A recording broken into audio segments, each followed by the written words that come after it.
Hey guys! Welcome to Recap Pro. In this video, I'm going to talk about the 2019 drama fantasy mystery, Super Me. As usual, there will be spoilers ahead, so take them with a grain of salt and let's get started. The movie begins with a man named Sang-Yu who is riding a subway train and keeping himself awake. According to him, something terrible happens when he falls asleep, so he doesn't have decent sleep for over half a year. Suddenly, the people on the train start screaming and running away as a demon appears out of nowhere. Sang-Yu tries to run but his hand is stuck in the train handle. The demon, then, grabs him, punches a hole at the bottom of the train, and pushes Sang-Yu's head out of the hole. When all of a sudden, Sang-Yu wakes up in his apartment. His landlord, then, arrives and looks for him, but Sang-Yu escapes through the window. Then, we see him talk to different people about his nightmares but none of them were able to help Sang-Yu. Afterward, he goes to buy food at a pancake stall and the old man treats him as he adds an egg to his pancake. Sang-Yu, then, looks at the other side of the street where a woman is working in a coffee shop. He remembers the time when he watched the woman sing when they were younger. Shortly after, he gets the food and is about to eat when a man approaches him from behind. Realizing who it is, Sang-Yu tries to run away from the man but fails in the end. Then, we see them talk while the man, named San, talks to Sang-Yu about the script he's asking him to write. Sang-Yu tries to reason with him, even telling him about his nightmares but San doesn't care. He gives Sang-Yu 10 days to finish the script. Afterward, Sang-Yu goes home only to find all of his belongings outside his room. The scene changes to a diner where Sang-Yu tries to work on his script. However, due to hunger, he can't focus. He, then, sees that the customers who just left have leftovers and he's about to get it but a homeless man gets to it first. Sang-Yu just goes back to his seat when the surrounding starts changing and the homeless man turns into a demon. The demon attacks and strangles Sang-Yu. Fortunately, Sang-Yu is able to wake up. However, his laptop was stolen. Depressed with everything that is happening in his life, Sang-Yu tries to jump off a building. Luckily, the pancake man stops him as he offers him food. On the rooftop, the pancake man advises Sang-Yu about life while he eats the pancake that the old man gave him. Changing his perspective about life, the old man tells Sang-Yu that death is what gives life meaning. And that whenever he feels like he's dreaming, just tell himself that he's dreaming and he will wake up to reality. When night falls, he sells his phone for a little money to buy food at a convenience store. Tempted, Sang-Yu tries to shoplift some extra food, but upon seeing himself in the mirror, he returns the items he had hidden in his jacket. He, then, proceeds to eat outside the food he bought when the woman from the coffee shop, named Howard, approaches him. Howard recognizes Sang-Yu and offers to give him food when suddenly, Howard turns into a demon and grabs Sang-Yu. Meanwhile, the store cashier sees Sang-Yu struggling outside and calls for an ambulance. But she is shocked to see that Sang-Yu is floating in the air. It turns out that the demon is lifting Sang-Yu as it pierces its sword to him. Remembering the old man's word, he repeatedly utters to himself that he's just dreaming. Then, Sang-Yu gets pushed back as the demon vanished. Sang-Yu realizes that he has the demon's sword when he wakes up and immediately leaves the store before the help that the cashier called arrives. Later, he goes to a market where people start picking interest in the sword. Realizing that it is worth a lot of money, Sang-Yu goes to a pawn shop to sell it. Not knowing that he picks the interest of a gang. Afterward, Sang-Yu, then, spoils himself with a good meal, buys a new laptop, and rents a hotel room for himself. After grooming himself, he takes sleeping pills and gets ready for bed. Hearing a noise outside, he steps out of his room. He wanders around when he is suddenly attacked by a demon with a golden axe. After fighting for his life, Sang-Yu manages to grab the axe and returns to reality with it. He, then, sells it again to the pawn shop, then, proceeds to buy himself new clothes and goes partying around. Afterward, he goes to a museum in his dream where a demon with a gun attacks him. At first, he was taken down by the demon who manages to shoot him multiple times, waking him up. But he quickly takes sleeping pills and went back to the dream.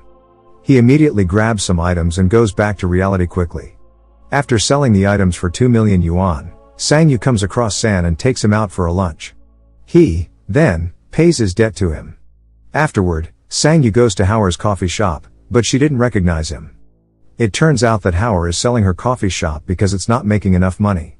Later, Sang-Yu meets with San and tells him about Howard. San, then, advises him that he should use his writing skills to confess to Howard. Plus, he's already rich so he can get her according to San. Afterward, San takes Sang-Yu to his place where he discovers Sang-Yu's ability. The next day, Sang Yu shows Howard the money and asks her to continue running the coffee shop for him even if he takes over, and that the two of them will be the owners. Later, the two go out and Howard directly tells Sang Yu that she knows that he's not only interested in the shop. Then, proceeds to tell him that he doesn't stand a chance if he's not single. Afterward, we see Sang Yu preparing to sleep and San is now working for him.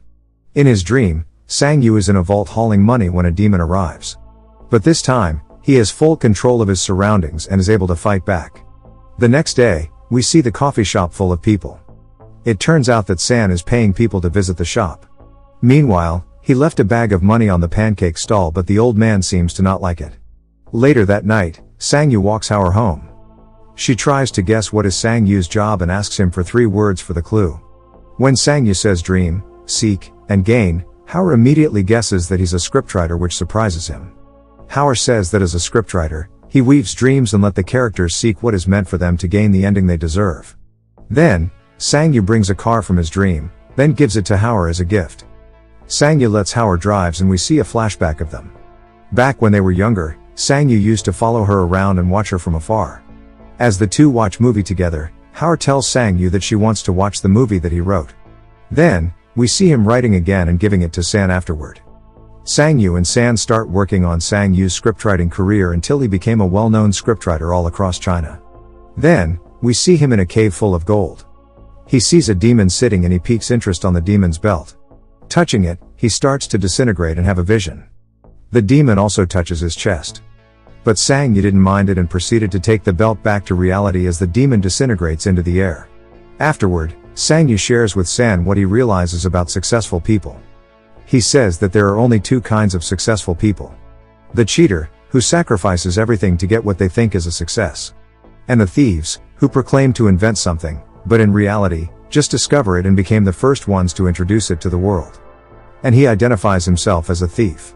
San, then, tells Sang Yu that God must have been chosen him to end poverty in the world. He suggests that with all the wealth he can get from his dream, they must build Sang Yu buildings all around the world to help the poor. Afterward, we see Sang Yu and Howard on the rooftop. They watch the firework display that Sang Yu prepared and he confesses his feelings to Howard. She, then, asks when will he leave her, to which Sang Yu answers never. Shortly after, Sang Yu is attacked by a demon even though he's awake. Howard hears him wince in pain but he's already gone when she gets out of the comfort room. The scene changes to Sang Yu going straight to his room and San follows him, asking him what's the problem. Sang Yu, then, asks if there will be retribution for everything they've got, to which San answers him that he stole no one's property so he doesn't have to worry. Then, Sang Yu dreams about the Sang Yu building. As he steps out of the rooftop, he sees himself overlooking the city. But he got scared as he sees himself disintegrating into the air just like the demon in the cave. The next day, we see Howard waiting for Sang Yu at the coffee shop. Meanwhile, Sang Yu is just outside the shop watching her, when he gets kidnapped. It is, then, revealed that he's kidnapped by the gang connected at the pawn shop he used to sell antique items before. The man from the pawn shop asks him for 5 million yuan or his freedom. Sang Yu, then, asks for a call to get their money when Chang Ge, the gang's boss, shows up and says 5 million yuan is too little. Chang Ge asks for $10 million instead. Then, we see San meets up with Chang Ge's men to give them the money, but they knocked him out and captured him as well. Looking at Sang Yu's bank balance, Chang Ge realizes that $10 million are too cheap for Sang Yu. Sang Yu, then, tells Chang Ge that he's dying and he's willing to give everything to Chang Ge if he will let them live. Afterward, they all go to Sang Yu's place and he leads them to the secret room full of his collections. Chang Ge is mesmerized by what he's seeing and asks Sang Yu how he gets all of this, to which Sang Yu answers that he traded it for his life. Meanwhile, Howard arrives in the condominium and looks for him. When the receptionist notifies Sang Yu, he tries to lie but Howard hears him. He, then, tells her to leave him. But he's surprised when Howard reveals that she remembers who Sang Yu really is. Howard is about to leave when the receptionist tells her that the door to Sang Yu's place opens. But it's a trap because Chang Ge's man captures Howard as soon as she steps out of the elevator. The pawnshop man tells Chang Ge that they're just supposed to get the money and leave, but Chang Ge beats him up. He, then, orders his men to kill all of them. But they all fight back. The pawnshop man also helps them but he's killed by Chang Ge. San is also killed while trying to stop Chang Ge's men from catching up to Sang Yu and Howard. Unfortunately, they still catch up to them. The big man knocks Howard out and throws Sang-yu around. Weakened, Sang-yu enters a dreamlike state where he's in a ruins full of portals where he sees himself from the past, but everything moves in reverse. He, then, morphs into a demon with a machete and hacks his way into reality. He kills Chang Ji and his men, then, proceeds to kill Sang-yu as well. But all of a sudden, Sang-yu wakes up outside the convenience store where Howard finds him. She takes him home to give him food and tells him that she once read a magazine article he wrote. She thinks he's amazing and offers him a job at her coffee shop to give him a starting point. Then, Howard gives Sang-yu a new laptop to start writing again. Afterward, we see him getting his life together and he meets with San to pay his debt to him. But San didn't accept the money and gives him more instead. It turns out that San sold all of Sang-yu's writing and the directors loved it. Shortly after, he goes to the pancake stall to order food, but to his surprise, the old man gives back the bag of money he gave him before. The old man, then, shows Sang-yu a scar, telling him that he once traded his life for money before. The movie ends with Sang-yu's surroundings changing as he's now back to the ruins of portals.